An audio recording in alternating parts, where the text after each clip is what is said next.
This is Pet Life Radio. Let's talk pets. Good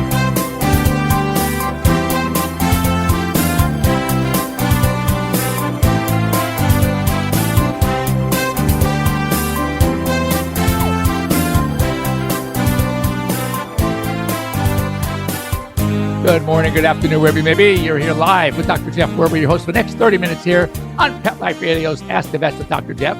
Here for you, here for your pets. Easy to get a hold of me on Pet Life Radio. You can do the old-fashioned way, 877-385-8882. Pick up the phone, dial toll-free, or better yet, join me here live. Just go to, well, you're already here. That means all you got to do is click on the link that Mark left for you, and you can join me here live. We can see you with your pets, preferably. I always say that a picture is worth 1,000 words. A live video where I can actually communicate with and talk and see movement and stuff, that's worth 100,000 words. So it's the best. That's why we love our AirVet, our telemedicine platform. There is so much that we can help you with just by seeing the dog. Then, of course, here on Instagram, here, just type away. We'd love to see, get your questions. Love to ask them. Love to have you join us. I'm waving and I'm waving. So if you have any questions, first of all, last week, remember, we had my friend Vicky, a trainer, and also an amazing rescue, Eloise. I got a lot of positive feedback back. So what I'd like from you all is if you like the idea of having like an expert like Vicky, maybe once every 4 to 6 weeks, let me know. Load up your questions. You can send me questions during the week also, and I can have her answer them. But I'd love to have her back on. I think it was great. It went really well. She had a great time. And again, as a trainer, she loves helping people with their pet problems, because if we could solve those problems, we make a better relationship, better bond between you and your pets. So it's a win-win for everybody. And I hear so many horror stories about people not being able to do so and end up taking the dogs to the shelter. That's just not very good. We want some really positive feedback, positive relationship. So again, very easy for you to do. Just send me questions, and if you want, we'll have Vicky back on. She'd love to do it. So I'm waving and waving. Let me look for some questions here. Must have them. I have questions. So more than just waving. Let's see. While you guys it's unusual for somebody not to have a problem this week. I had a really interesting case this week. My associate, Dr. Davidson, who I work with, saves a lot of the hairy surgeries for me. And so this was a mass in a Frenchie's neck. And it was a little on the soft side. It was moving back and forth. We thought maybe a lipoma, weird place for it. It didn't feel like your classic thyroid tumor. But again, we go in really not knowing what we're going to find sometimes. Anyway, we go in, I'm dissecting deep and deeper and deeper, and we could feel it, but it seems like I was going through first muscle layers and some other more soft tissue layers, seeing some major vessels that you want to avoid, something called the jugular vein. Wow. And anyway, turned out it was a thyroid tumor. And the good news was because it was so movable back and forth, those are the ones that aren't really deeply attached to deeper tissue, and they can be very carefully dissected out, which we did. It's funny, going into the surgery, we thought maybe it was something more minor. So I didn't have it taped videos. Usually I like to videotape my surgeries. Had I really felt that's where it was a little off to the side. It just didn't feel like your classic thyroid tumor. Anyway, it was sending it off for biopsy. We'll find out what's going on.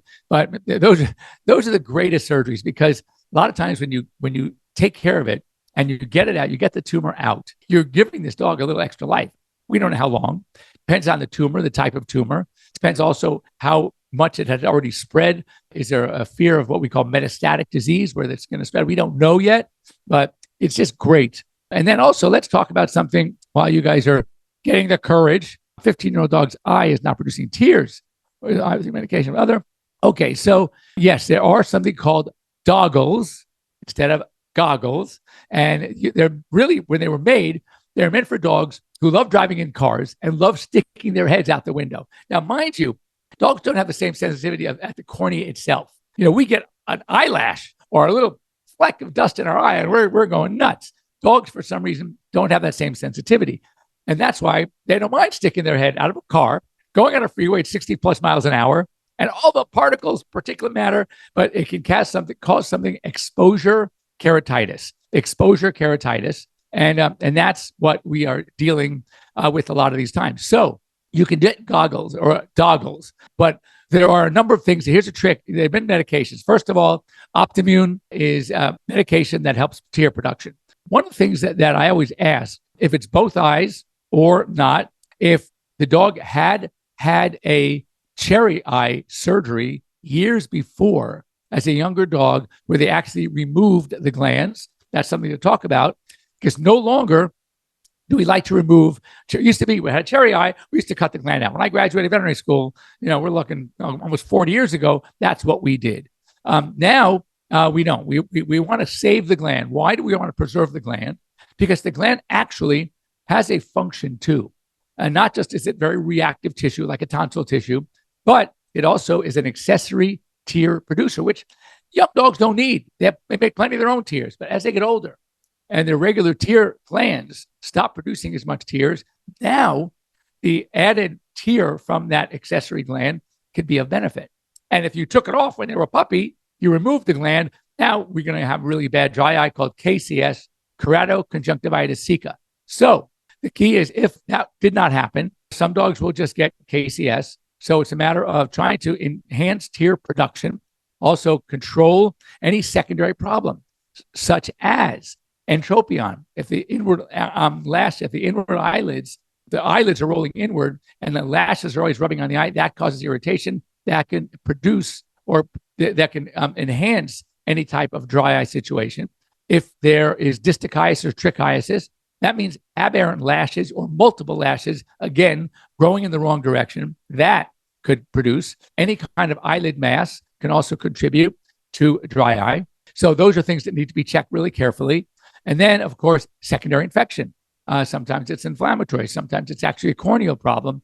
Those need to be identified and addressed. Then comes treatment. If it is clear that everything else is perfect, it's just dry eye, then again, Optimune is a new medication that seems to work. But the other thing that I really like, and I still use it, it's old-fashioned, but so am I, and that is pilocarpine. Pilocarpine is an eye drop we used to use, but I find, and not I mean, I didn't make this discovery, but I certainly like to use it, that other specialists have come up with this discovery, using pilocarpine in food. So we put a couple of drops in their food, and that seems to stimulate more tear production. So I would recommend that as well. And of course, just using, if you have artificial tears on a regular, you can do it multiple times a day, just provide externally what the body is no longer providing itself. And so that's something you should do. But I would definitely recommend that. And by the way, this leads me to something else I wanted to talk about today. And that is, if you aren't in the northern part of the United States, or especially the Northeast, where the Canadian wildfires are creating havoc in many cities, one of the things we're seeing are eye irritation. So a lot of this could be used as well. Anyway, Lori, I saw you pop in for a second. Are you still there? I'm here. No, I'm still here. Okay, so tell me. Hi.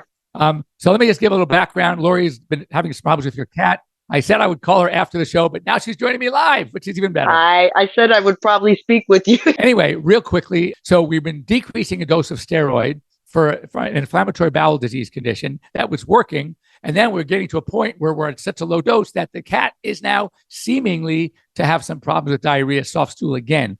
So Yes. One of the things that I talked about with Dr. Feldman, Lori, is we'd like to maybe swap over to something called budesonide. And the reason that it's a steroid, but it doesn't have the same potential diabetes producing problem that we get when we have cats on too much steroid.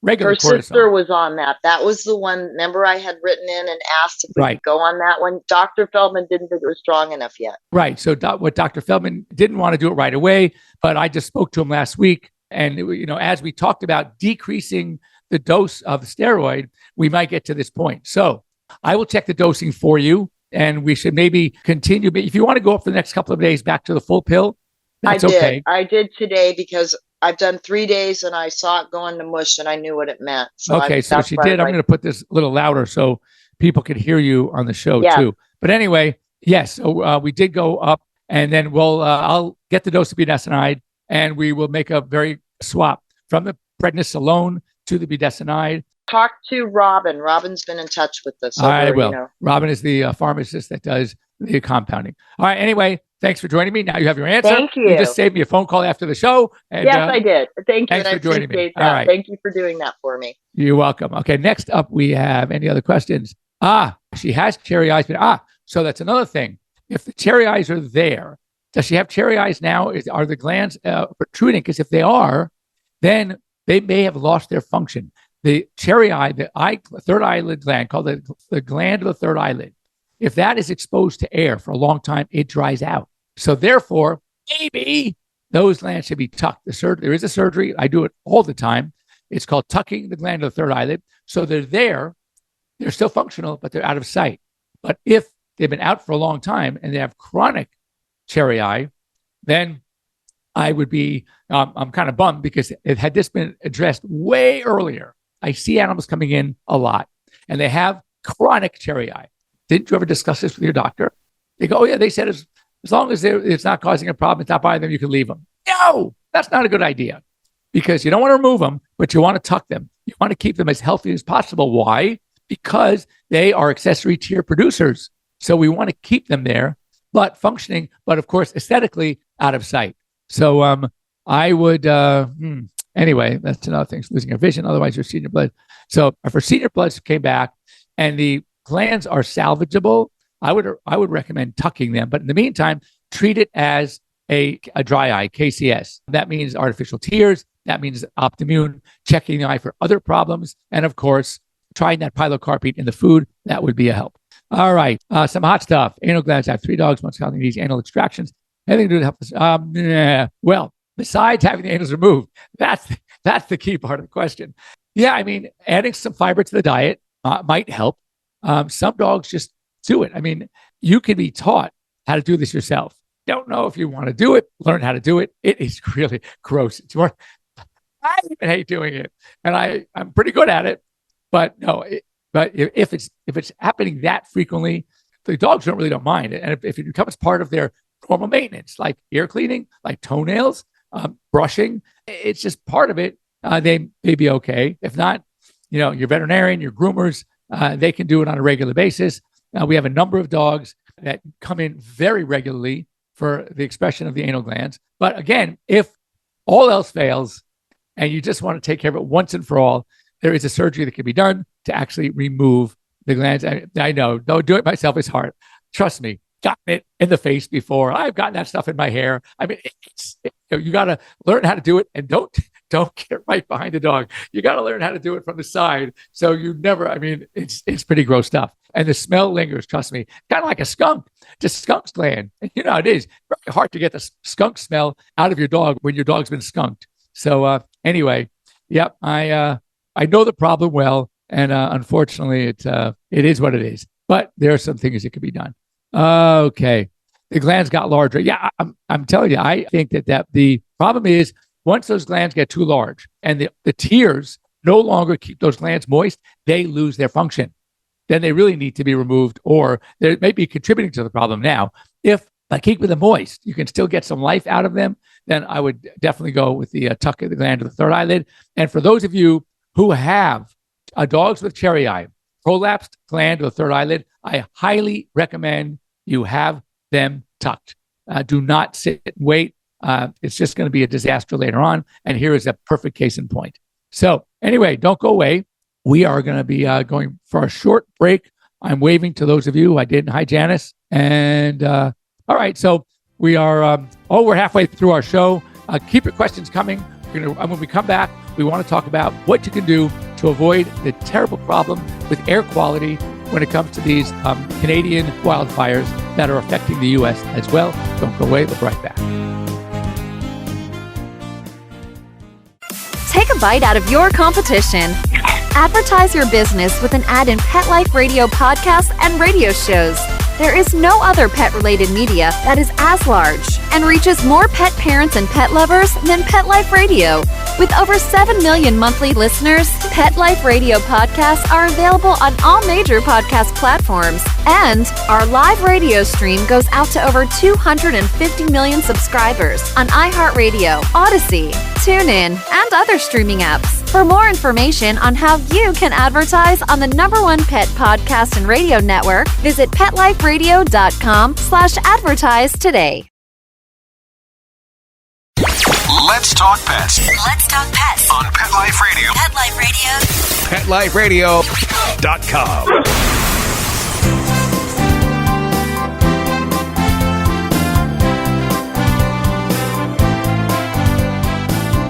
All right, so we just started on Instagram Live talking about zoos and how a lot of people don't seem to like them, and they may have their reasons, but they like to term themselves either sanctuaries or animal reserves that are helping preserve species that otherwise would have become extinct under controlled breeding situations, preventing the predators from getting to them. And now these numbers of some of these animals are now rising to the point where they're able to preserve the species. But the story that I read was that it seems like a lot of animals in these zoos are thriving because of human visitors. So, for example, elephants display fewer signs of boredom. Grizzly bears and polar bears, cheetahs, raccoons, they start displaying positive behaviors when people come to visit them. So it is very interesting. We may not think they like it. We maybe think we're doing them harm. There are some of these places, and some of the big ones, the famous ones, they are creating environments that really are exactly similar to their natural environment. And, of course, the ones that are in just cages and those, yes, we all have issues. But some of the really big ones are recreating their natural environments, and these animals are thriving, and they seem to enjoy the human visitors. So anyway, just keep it going. Now, one thing we talked about a lot, and that's the influenza. We are seeing more and more of it. Even I'm very hesitant to recommend new kinds of vaccines unless it becomes a problem. In other words, if the disease itself is justified to vaccinate against. If it's a few cases, I'm not one to start recommending. I mean, for example, unless you're doing a lot of hiking in the canyons or the mountains here in Southern California, I don't want you to get a rattlesnake vaccine. And we don't see ticks carrying Lyme. I'm not recommending Lyme disease vaccine for now. If you said to me, oh, you're going back east for the summer, oh, of course we're going to do a Lyme disease vaccine. So anyway, what we're seeing now, there are more and more cases of influenza coming out. So therefore, a lot of places are now recommending and basically are not only recommending, but requiring the vaccine if you go to doggy daycare, if you're going to board, et cetera. But what's happening is because of this, many cities are now experiencing a shortage of the influenza vaccine. I don't think it was anticipated that we're going to need this much, that it's become such a problem. So just keep that in mind, call your veterinarian. And in other words, if you want to take a pet somewhere and you really want to get that vaccine, make sure they have it in stock, because a lot of places, unfortunately, don't. Insurance does not cover tucking cherry eyes. It all depends. If it was done for aesthetics, maybe not. If you have your veterinarian actually right, this is not for aesthetics. This is a problem that needs to be addressed. They may cover it. I don't know why they don't. That's something it's not like a normal thing like hip dysplasia in a dog. So the question about what you can do to have dogs that don't like being groomed, and how do you groom them without knocking them out? It's probably a little tough. What I would recommend is if you have dogs that just really hate, go back to square one. Hopefully these dogs are somewhat treat motivated and use positive reward. And what you do is you take out that brush, you brush it against the back once, and then and give them a treat. And that's it. And then do that the next day, you go twice. Good boy, good girl. And then again, each time you do sit down, maybe every other day, always treat, always, the brush. And you get to the point where, the very many times you're not going to get anything accomplished because you're just doing a brush once or twice. And then each time a little bit more vigorous and a little bit longer, and see if that can help. If the dog gets used to being brushed, and actually because of the positive reward and the fact that you're giving treats at the same time, they hopefully may respond more favorably. And in case that would be, of course, what you're looking for. Okay. Trying to get your questions in. Give me a sec. No, we can't have any requests in. Yeah, live video. Vicky, we can meet. I'll get a hold of you afterwards. Now, here's a question. How to keep your two cats from fighting? Well, the easy answer is get rid of them. I'm just kidding. You have to find out what are the triggers. Is it just seeing each other in a room? Is it around food? Is it around you? Is it around treat? Hopefully cats just don't fight for no reason. So there's got to be something that initiated the negative altercation, the negative relationship between these two cats. Now, usually when cats do well, again, this is most cats, and I always joke, not all the cats read the book, is when food is out and you feed them separately, that they start tolerating each other. And so what I recommend doing is you start feeding them in the same room, but literally at other ends, and do that for several days. And then slowly, gradually bring the food bowls closer and closer together until they tolerate each other, because food eating is more important to them. Also, if there's some things you can do to maybe calm them down a little bit, sometimes you can give some catnip. See if you can just bring that level, that emotion level down a little bit. That might help as well. Otherwise, coming up ways to keep them separate. Now, New York Yankee, thank you. We're headed to New York actually in a couple of weeks, but I want to read that. Thank you so much. So wildfires in Canada, I've kept my dog inside, windows closed. Now, hopefully this stuff won't linger in the air. So this is, by the way, thanks for bringing that up again. So yes, you want to keep your animals inside. You want to limit any outdoor activity, and even inside, maybe get an air purifier and any vents that allow outside air in. Even though the old-fashioned window air conditioners, those may not be good. Air purifiers are great. Try to get good air circulation in the house, maybe floor fans, things like that, just to keep things moving. Some people have come to these makeshift masks. I think that might be a little overkill. The key really is, if you have to go outside, there are certain parts of the day where when visibility is much better, that means that the pollution is less, and then maybe take them outside, but no throwing balls, no running along the bicycle for 2-3 miles. It is going outside to take care of business and come back inside the house. And again, try to avoid letting any outdoor air into the house. When this all passes, just keep in touch with air quality. When the news and the Weather Channel start saying that air quality is better. In fact, I was on Fox Weather Channel this week doing a story just about this. You want to stay tuned to your local weather forecast. And when the air quality seems to improve and is at a safe level for you, then it's going to be safe for your pets. So however it is that whatever you're doing now for you to stay outside, or stay out of outside, in other words, stay inside with air purification, with minimum outdoor air coming in, or as best as you can, no outdoor air coming in, decent air circulation within the house, then that should be okay for your pet as well. So, we're telling people now is just stay tuned in the news, and hopefully this will pass. Now, they were hoping if there was some precipitation coming, that will drown out a lot of the pollutants that are in the air. But understand, watch your dogs for any coughing, excessive sneezing, rubbing at eyes, redness of the eyes. Then those might be signs that there's a problem. And especially your certain breeds, brachycephalic breeds, like your bulldogs, your French bulldogs, your pugs, your Boston Terriers, your Shih Tzus, your Japanese chins, any of those dogs that already have those smushed in faces, they are greater risk. So again, why? Because the longer the nose, the more opportunity for the cells inside the cilia, inside the nose, to get rid of those pollutants, and instead of having them go into the lungs. The shorter faced dogs don't have that same amount of protection. So again, they are greater risk. So you want to be really careful when it comes to that as well. So I hope that helped. Well, I think I got to most of your questions. If I missed anything or anybody, get a hold of me. You can get a hold of me during the week here at Pet Life Radio, Dr. Jeff at PetLifeRadio.com. Love your questions. Love you to join me here live if you can, like Lori did. And here on Instagram, the same thing. Just ask away during the week. Send me a message on Instagram. Get a hold of me at jeff@airvet.com, Dr. Jeff at drjeff.com. I mean, someone says I couldn't find you. I go, really? I'm told I'm pretty easy to find, even for people I don't want to hear from. So if they're finding me, you certainly can find me. And anyway, we'll be here next week. Same bat time, same bat channel, here on Instagram Live, here on Pet Life Radio. Lori, thanks for joining me. Thank you. And have a great week, everybody. And any questions, just please send me during the week. You don't have to wait till Sunday for me to help you with your questions. And have a great week, and be safe out there if you are in areas that are affected by those Canadian wildfires.